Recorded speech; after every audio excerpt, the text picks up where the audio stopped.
आज हम बात करने वाले हैं दुनिया के एक सबसे अहम समुद्री रास्ते स्ट्रेट ऑफ हॉर्मुज के बारे में। देखिए, ये सिर्फ एक पानी का रास्ता नहीं है, बल्कि पूरी दुनिया की इकोनॉमी की लाइफलाइन है। दुनिया का करीब 20% तेल यहीं से होकर गुजरता है।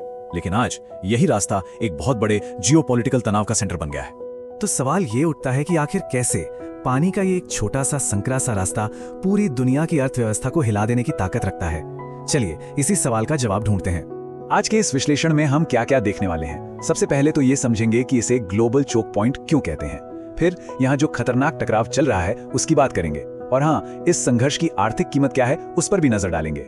इसके बाद हम देखेंगे कि हमारी सप्लाई चेन कितनी नाजुक है, और आखिर में भविष्य में क्या हो सकता है इस पर भी बात करेंगे। तो चलिए शुरू करते हैं अपने पहले सेक्शन से, एक वैश्विक choke point. Strait of Hormuz सिर्फ एक समुद्री रास्ता नहीं है, ये वो नस है जिससे दुनिया की एनर्जी का एक बहुत बड़ा हिस्सा, यानी लगभग 5वां हिस्सा गुजरता है। ये पारस की खाड़ी को ओमान की खाड़ी और अरब सागर से जोड़ता है, और इसकी यही ज्योग्राफिकल लोकेशन इसे इतना जरूरी और कह सकते हैं इतना सेंसिटिव भी बना देती है। अब आते हैं उस टकराव पर जिसने इस पूरे इलाके को एक ज्वालामुखी के मुहाने पर लाके खड़ा कर दिया है। मेरा मतलब है अमेरिका और ईरान के बीच बढ़ते तनाव पर। यहाँ पर मामला बिल्कुल सीधा है और दोनों के दावे एक दूसरे के एकदम उलट। एक तरफ अमेरिका कहता है कि वो ईरानी बंदरगाहों को ब्लॉक कर रहा है, वहीं दूसरी तरफ ईरान ने भी साफ कर दिया है कि अगर ये ब्लॉकेड जारी रहा तो स्ट्रेट को खोलना नामुमकिन होगा। ये एक तरह से आप कह सकते हैं विल पावर की सीधी सीधी टक्कर है। और ईरान अपने इरादों को लेकर बिल्कुल साफ है।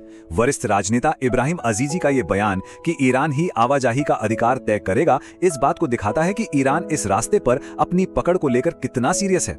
और ये मामला अब सिर्फ बातों या धमकियों तक ही नहीं रह गया है, ये तनाव अब जमीनी हकीकत बन चुका है, क्योंकि अब व्यापारिक जहाजों को पकड़ने जैसी सीधी सैन्य कार्रवाइयां होने लगी हैं। चलिए एक हाल की घटना पर नजर डालते हैं। नकाबपोश ईरानी बलों ने 2 जहाजों पर कब्जा कर लिया।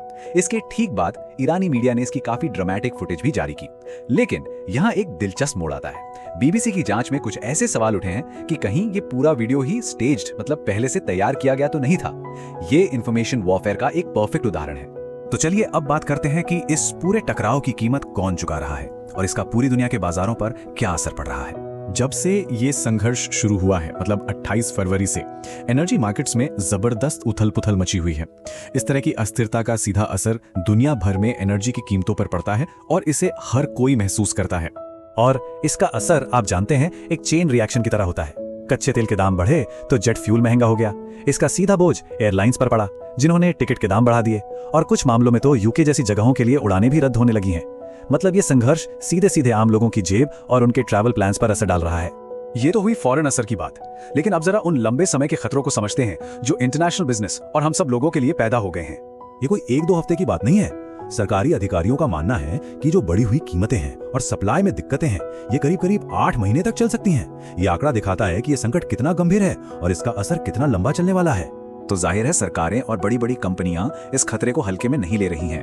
वो अपने स्टॉक पर लगातार नजर रख रही हैं और इस तरह की लंबी अस्थिरता से निपटने के लिए प्लान्स बना रही हैं। तो अब आते हैं सबसे बड़े सवाल पे, आगे क्या होगा। चलिए अपने आखिरी सेक्शन में देखते हैं कि ये संकट एक बड़े जियोपॉलिटिकल सीन में कहां फिट बैठता है। देखिए, ये समझना बहुत जरूरी है कि स्ट्रेट ऑफ हॉर्मुज का ये संकट अचानक से पैदा नहीं हुआ है। ये उस बड़े संघर्ष का हिस्सा है जो 28 फरवरी को ईरान पर अमेरिकी और इजरायली हमले के साथ शुरू हुआ था। और अब जब इजराइल ने हिजबुल्लाह पर हमले तेज करने का आदेश दे दिया है, तो इस पूरे रीजन में अस्थिरता और भी ज्यादा फैलने का खतरा बढ़ गया है। तो ये सब हमें एक बहुत ही जरूरी सवाल के सामने लाके खड़ा कर देता है। जब दुनिया के इतने अहम समुद्री रास्ते जियोपॉलिटिकल हॉटस्पॉट बन जाए, तो हमारी जो सप्लाई चेन्स हैं, जिन पर हम हर रोज की जिंदगी के लिए निर्भर करते हैं, वो असल में कितनी सुरक्षित हैं।